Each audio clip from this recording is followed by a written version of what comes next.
So let's do 5 or 6. Well, you guys can count them off, but I want to show you these body language positions and how effective they can be when you're trying to be proactive with your communication, when you're trying to solve problems before they happen.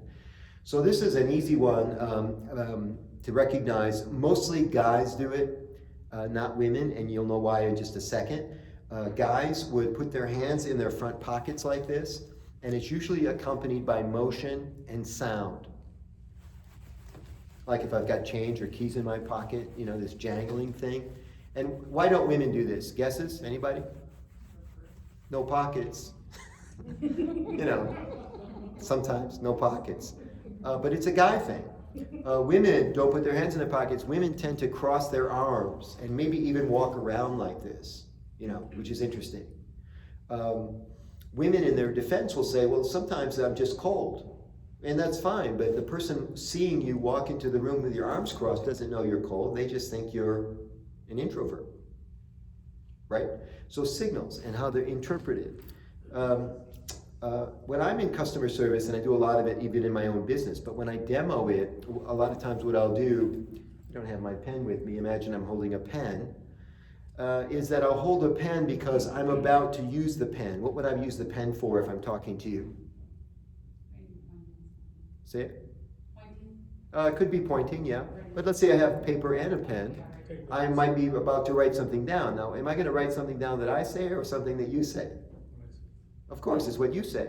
So what's interesting signal that I'm sending you is that I'm about to write something down that you say, which must mean that I think what you say is important. You see? Now, I could also say, hey, if you don't mind, I'm going to take some notes because I think what you're about to tell me is going to be very important. But that seems like a lot to go through. So instead, I just get out my pen and I say, do you mind if I take some notes? And that sends a signal that, and I even do this on the phone in my own business, right? By the way, so I do a lot of stuff for my company. I'm in sales and I create content and this kind of a thing. And when I'm on the phone, early on when I was talking to Tim, I would grab a pen because Tim's about to tell me the parameters of these speaking engagements that I'm coming to Sioux Falls for. And I'll start writing, and I might even tell Tim that I'm writing. Why? So he knows that I'm writing. You see? I could just write and not tell him. He wouldn't. I'm on the phone. But I'll say to him, hey, thank you, and I'm quiet. And he'll say, why? You know, he's waiting for me to talk, and I say, hang on one second, I'm writing. And I just sent him the signal that I'm a detailed person. That you won't have to tell me twice. I mean, whatever message he wants to get, you know, from my signals, my 2 sets of signals.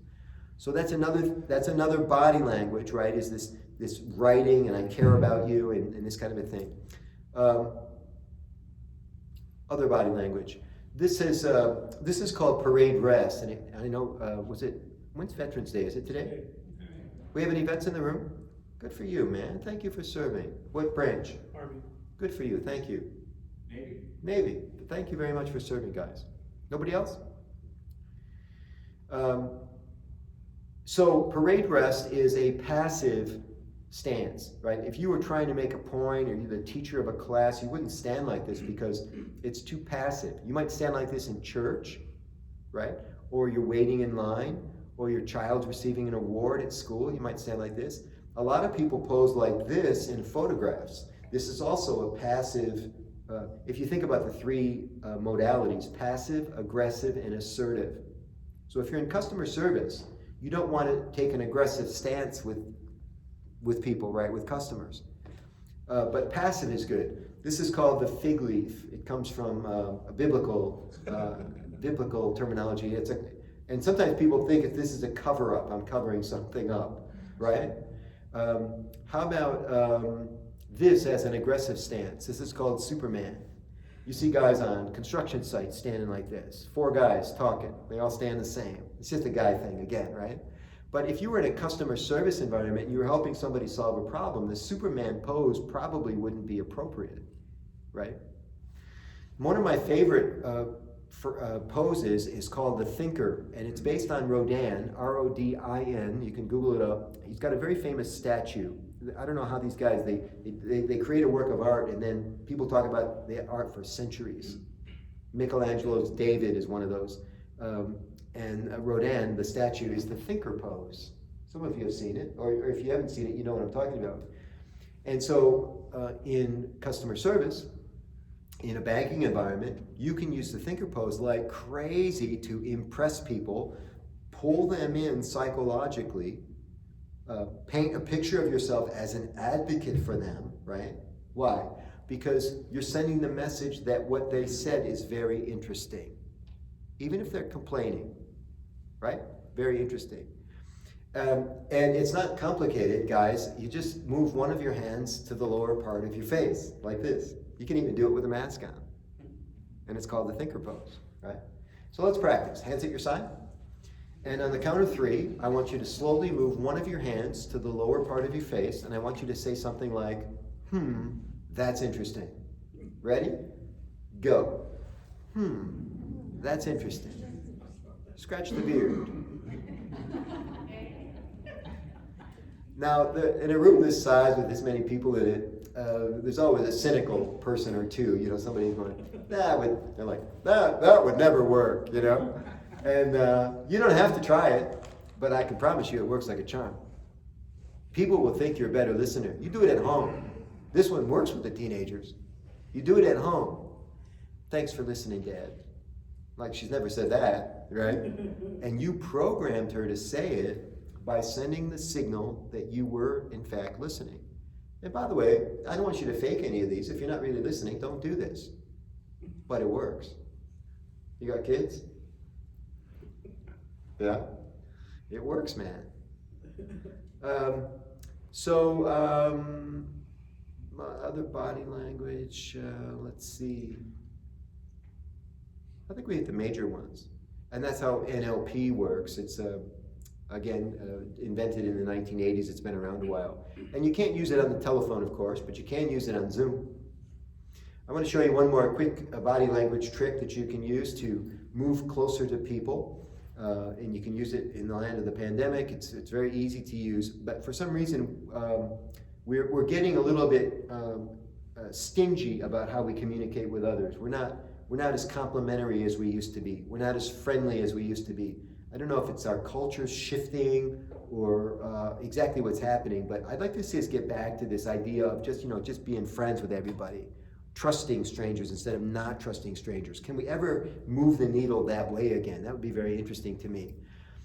And so I'm going to teach you a technique. I'll teach you, there's 2 parts to it, and then I'll tell you the name. The name is pretty funny.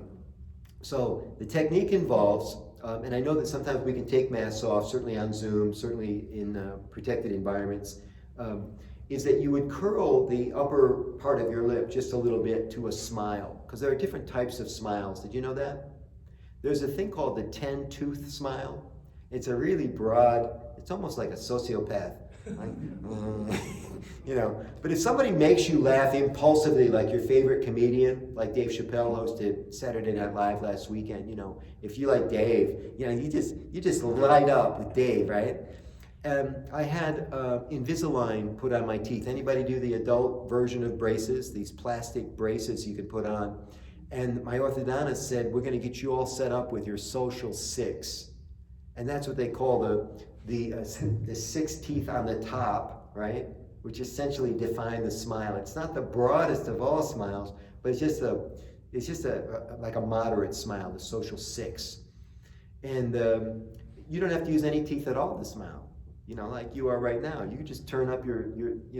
So that's the first part, is the appropriate smile. And then the second part is just a little bit of a nod, like back to the word secret, like I know something you don't know, So it's just a little bit. So let's do both together. It's a little bit of a turn up, no teeth now, and a little bit of a nod. Let's all do it together. Ready? Here we go. Just a little bit. There you go. Like you know something I don't know, which is probably true, right? And this is called the drunken nod. Like you're buzzed, just a little bit buzzed, Like you're zen, you're all zen. And what's really interesting is when people call, and I don't know how many complaints you get, but most businesses get a few complaints, and somebody's complaining to you or trying to get you excited, you could respond in kind, which is never going to go well, or you could just kind of smile and nod and say, thank you very much for telling me. I had no idea you were having this many problems. And an interesting thing about when, and this is a great way to diffuse people who are complaining, is that when you actually thank them, they realize to their horror that no one's going to dance with them on this.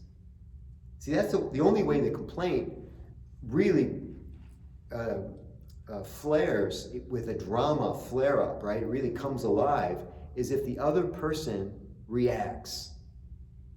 And there's certain types of people that they get up in the morning, they just want to get your attention in that way. And you don't have to let them. I want you to understand that. You don't have to play the game.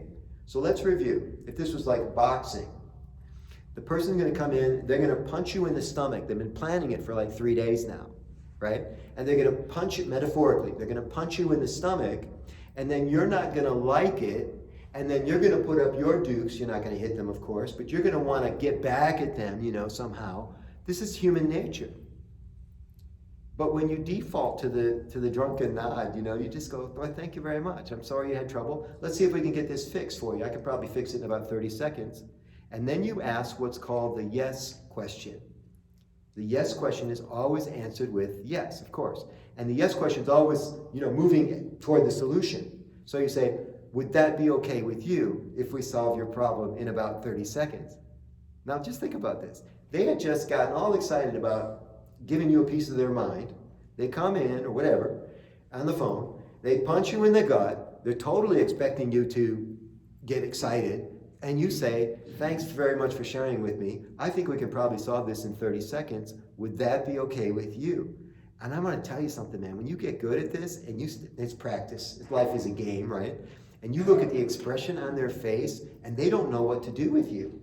They're like, okay, okay, solve my problem in 30 seconds then. You got me, And because it's just so fun, it's like putting a face card. If you play cards, it's a face card. It just takes the situation right where you want it to be. So it's lovely. Do some of you go through these types of things at work?